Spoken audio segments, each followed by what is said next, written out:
it's very basic. I just don't want to work with assholes. I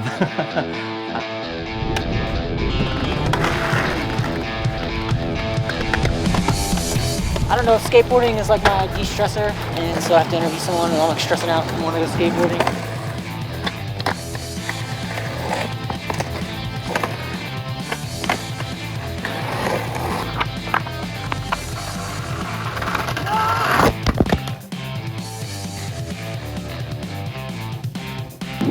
Well, first I think people should know is that I'm from the South, so I hate the cold. I'm gonna bleep that, I guess. Maybe I won't put that in. I'm originally from Alabama. I grew up my whole life there, and then I joined the military and I moved around a bunch.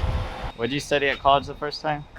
The first time I went for criminal justice, I wanted to do like federal law enforcement, and then I joined the military to get some experience, and I quickly learned that I did not want to do that anymore. Yeah, that's kind of how I went after college. After military, I came back to college to do what I want to do, I guess. Just film. Why film? I've always liked film, movie, TV. TV's like my favorite thing in the world, and I've loved like being involved in like making things. I made like a thing when I was a kid. It was for a 4-H club. We made it about meat, and it was the coolest thing I remember doing as a kid, but I never really realized that like that's why I like doing, like this is what I want to do. I didn't really realize that until I started filming some of myself skateboarding, and I was like editing the videos, and I was like, oh, I like doing this stuff. Maybe this is what I should do for like, you know, a job or something. And so that's kind of really how I got there.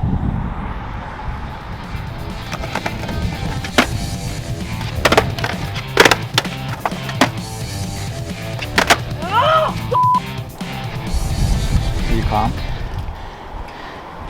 Yeah, because I can't breathe.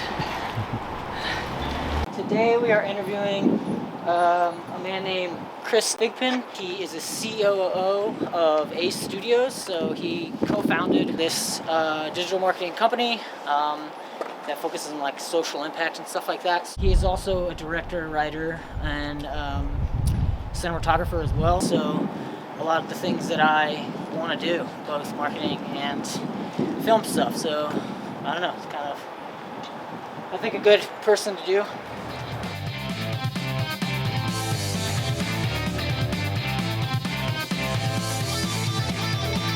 My name is Christopher Thigpen. I'm one of the co-founders for a small marketing agency here in Reno, Nevada called Ace Studios, and I'm also a partner at a film production company called Knox Productions. So you didn't go to school for digital marketing or anything No, like that? I didn't. So I was actually studying molecular biology, and then I was one of those students that just kind of had this like weird contextual sensation. I think everybody has it during college where they're like, I don't know what this is. What am I doing?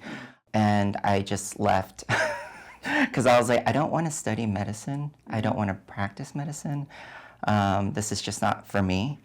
And I was just kind of, honestly, I was aimless for a long time until I found art again. And I got married, and I was talking to my husband, and he was like freelancing as a web designer. And so I brought up the idea. I was like, hey, we should start a marketing firm. And, you know, we started out in my very small apartment. And then it kind of just bloomed from there. Thankfully, we had like an amazing community that backed us up. And I mean, the awards speak for themselves, I guess, on the back. So I don't think it really. The accolades, you're like, yeah, I think that speaks volumes in some ways, but I think it's mostly more about what we do as professionals to make sure certain voices are heard, and I think that's my biggest thing. well, I noticed on your website that that's one of the things you guys highlight is that you are a social impact marketing firm, and so you put that sort of thing first. What does that mean to you? For me, when we started, I wanted to, it's very basic. I just don't want to work with assholes. So when I was at a small medical group, I sat on a board, and they had this tendency to just kind of look over me, and I was kind of like the token POC there. Yeah, sure, they made me feel seen, but then they never really heard me. Right. And it just didn't make sense to me. So I was like, hey, I want to create a table where everyone can sit and actually be heard and seen. So anytime I create any campaigns, I try to make sure that everyone is represented in some way or form. You know, I want to work with companies that do good, and it impacts the community and helps uplift them.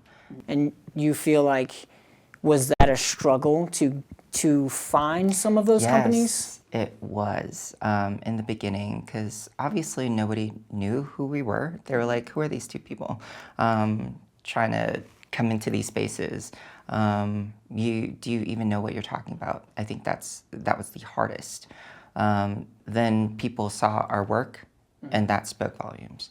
So You also do a lot of film stuff. I notice you are a writer, director, cinematographer. I like writing, and I want to create writing stuff. But I'm curious to know, how did you decide you wanted to like direct? honestly, it did kind of just fall in my lap. I started joining I was directing way before that, but I finally got to really do short films, is what I really wanted to get into. And there used to be a small group called Reno Film Collective, I think is what it was called.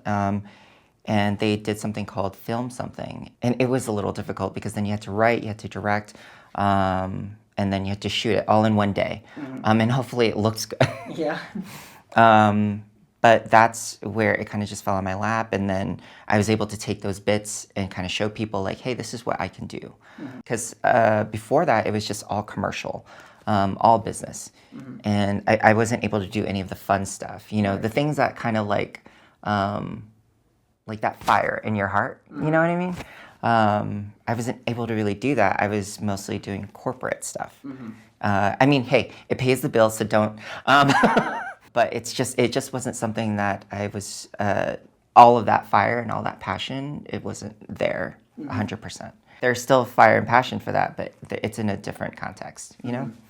How has it been like running your own studio to produce your own stuff? Is that like... It's been wonderful. Gonna be so real with you. It's absolutely wonderful. You know, when you go to LA, there's so many barriers to get your script read, to talk to any of the bigger production companies, or even companies like Netflix or Hulu. You have to know somebody, and then you also have to be represented. But when you work with a smaller group, you can literally write, direct it, and if you really have the desire to, you can star in it.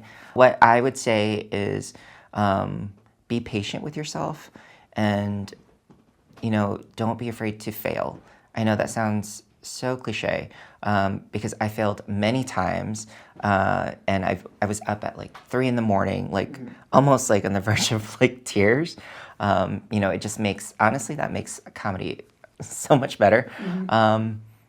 But in reality, you just have to really be patient, and don't hate yourself for it. What did you think of Chris? He was very like genuine. Sometimes people just talk to talk, and like they say the things you say, but like I felt like he had a genuine aura about him, and like he was very straightforward and honest. I mean, several times he was like, "I'm gonna be straightforward with you." You know, it was hard, or it was whatever. You know, so I appreciate that. I felt like I connected a lot more to some of the things he was talking about than I thought I was going to. Like especially when he was talking about starting up his own business and, you know, being patient with yourself. And I was like, I have learned patience outwards, so like people won't think I'm a psycho, but I have no patience, and I'm constantly just like, so like obviously that's something I'm gonna have to figure out if I wanna do my own thing like he's done.